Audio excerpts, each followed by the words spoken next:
अश्विन मास कृष्ण पक्ष की एकादशी को इंदिरा एकादशी कहते हैं। पितृपक्ष में पड़ने के कारण इसका महात्म्य बढ़ जाता है। विधि पूर्वक पूजन करने और इसकी कथा सुनने या पढ़ने पर मोक्ष की प्राप्ति होती है और संसार में रहते हुए सुख समृद्धि की प्राप्ति होती है। तो आइए एकादशी की कथा शुरू करते हैं। धर्मराज युधिष्ठिर कहने लगे कि हे भगवान, आश्विन कृष्ण एकादशी का क्या नाम है, इसकी विधि तथा फल क्या है, सो कृपा करके कहिए।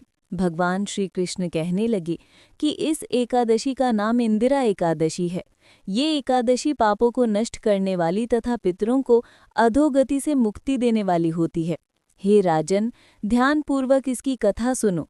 इसकी सुनने मात्र से ही वायपेय यज्ञ का फल मिलता है।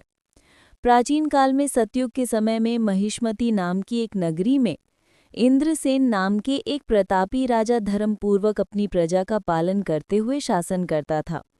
वो राजा पुत्र पौत्र और धन आदि से संपन्न थे और भगवान विष्णु के परम भक्त थे। एक दिन जब राजा सुखपूर्वक अपनी सभा में बैठे थे, तभी आकाश मार्ग से महर्षि नारद उतरकर उनकी सभा में आए।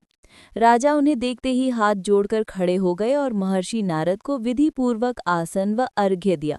सुखपूर्वक बैठकर मुनि ने राजा से पूछा कि हे राजन, आपके सातों अंग कुशल पूर्वक तो है, तुम्हारी बुद्धि धर्म में और तुम्हारा मन विष्णु भक्ति में तो रहता है। देवर्षि नारद की ऐसी बातें सुनकर राजा ने कहा कि हे महर्षि, आपकी कृपा से मेरे राज्य में सब कुशल है तथा मेरे यहाँ यज्ञ कर्मादि सुकर्म हो रहे हैं। आप कृपा करके अपने आगमन का कारण कहिए। तब ऋषि कहने लगे कि हे राजन, आप आश्चर्य देने वाले मेरे वचनों को सुनो। मैं एक समय ब्रह्मलोक से यमलोक को गया। वहाँ श्रद्धापूर्वक यमराज से पूजित होकर मैंने धर्मशील और सत्यवान धर्मराज की प्रशंसा की। उसी यमराज की सभा में महान ज्ञानी और धर्मात्मा तुम्हारे पिता, जो कि एकादशी व्रत भंग होने के कारण यमलोक में थे, को भी मैंने देखा। उन्होंने संदेशा दिया, सो मैं तुम्हें सुनाता हूँ। उन्होंने कहा कि पूर्व जन्म में कोई विघ्न हो जाने के कारण मैं यमराज के निकट रह रहा हूँ। सो हे पुत्र, यदि तुम आश्विन कृष्ण इंदिरा एकादशी का व्रत मेरे निमित्त करो तो मुझे स्वर्ग की प्राप्ति हो सकती है। इतना सुनकर राजा कहने लगे कि हे महर्षि, आप इस व्रत की विधि मुझसे कहिए।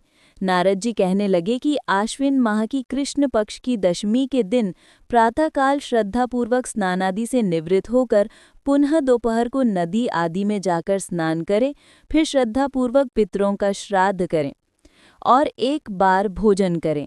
प्रातःकाल होने पर एकादशी के दिन दातुन आदि करके स्नान करें, फिर व्रत के नियमों को भक्तिपूर्वक ग्रहण करते हुए प्रतिज्ञा करें कि मैं आज संपूर्ण भोगों को त्याग कर निराहार एकादशी का व्रत करूंगा।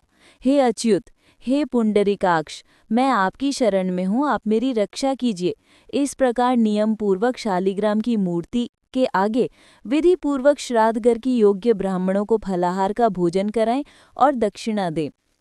पितरों के श्राद्ध से जो बच जाए उसको सूंघकर गौ को दें तथा धूप दीप गंध पुष्प नैवेद्य आदि सब सामग्री से ऋषिकेश भगवान का पूजन करें। रात्रि में भगवान के निकट जागरण करें। इसके पश्चात द्वादशी के दिन प्रातःकाल होने पर भगवान का पूजन करके ब्राह्मणों को भोजन कराएं। भाई बंधुओं स्त्री और पुत्र सहित आप भी मौन होकर भोजन करें। नारद जी कहने लगे कि हे राजन, इस विधि से यदि तुम आलस्य रहित होकर इस एकादशी का व्रत करोगे तो तुम्हारे पिता अवश्य ही स्वर्गलोक को जाएंगे। इतना कहकर नारद जी अंतर्ध्यान हो गए। नारद जी के कथनानुसार राजा द्वारा अपने बांधवों तथा दासों सहित व्रत करने से आकाश से पुष्प वर्षा हुई और उन राजा के पिता गरुड़ पर चढ़कर विष्णु लोक को गए। राजा इंद्रसेन भी एकादशी के व्रत के प्रभाव से निष्कंटक राज्य करके अंत में अपने पुत्र को सिंहासन पर बैठाकर स्वर्गलोक को गए। हे युधिष्ठिर, ये इंदिरा एकादशी के व्रत का महात्म्य मैंने तुमसे कहा। इसके पढ़ने और सुनने से मनुष्य सब पापों से छूट जाते हैं और सब प्रकार के भोगों को भोगकर वैकुंठ को प्राप्त होते हैं। इति शुभम। बोलो विष्णु भगवान की जय। ऐसे ही पुण्यमयी कथाएं सुनने के लिए हमारे चैनल को सब्सक्राइब करिए और वीडियो को लाइक और शेयर करिए।